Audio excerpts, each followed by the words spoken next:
Mr. President, when you met with Russian President Vladimir Putin, how soon did he say that he wanted to sit down with Ukrainian President Zelensky? Russia, as of now, says there's no meeting on the books and no agenda is set. Well, that's going to be up to them. It takes two to tango, I always say it. And they should meet, I think, before I have a meeting and probably close the deal. But I think it's appropriate they meet. They do not exactly get along well, as you can understand. And I'm sure it's a meeting that perhaps he didn't like.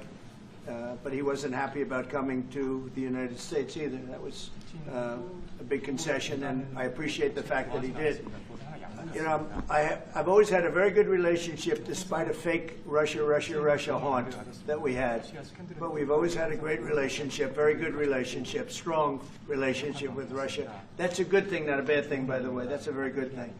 And it's good to get along with Kim Jong-un, and it's good to get along with everybody, including President Lee.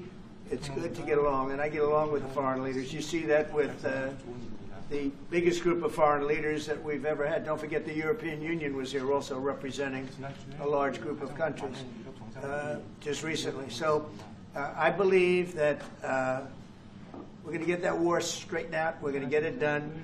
I don't know that they'll meet. Maybe they will. Maybe they won't. They'd like me to be at the meeting. I said, you guys ought to work it out. It's between you. It's not us. Now, in the meantime, we're not spending any money on, as you know, on Ukraine. We're selling military equipment to NATO. NATO now is taking in, excuse me, NATO now is taking in a large amount of money from the countries.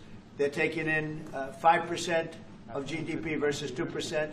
They're paying the 5%. They never paid the 2%, most of them, or a lot of them. NATO has a lot of money. We are selling military equipment to NATO at full price.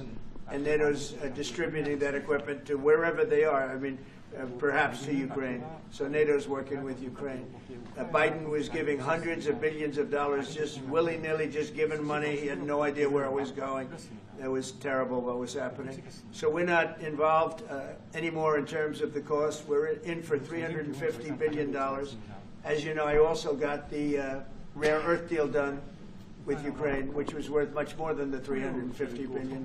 But I'm not interested in the money so much, even though we've done a great job in that regard. I'm not interested in that.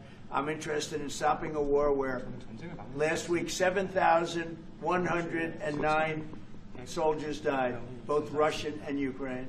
It's such a waste of life and humanity. They're not from this country.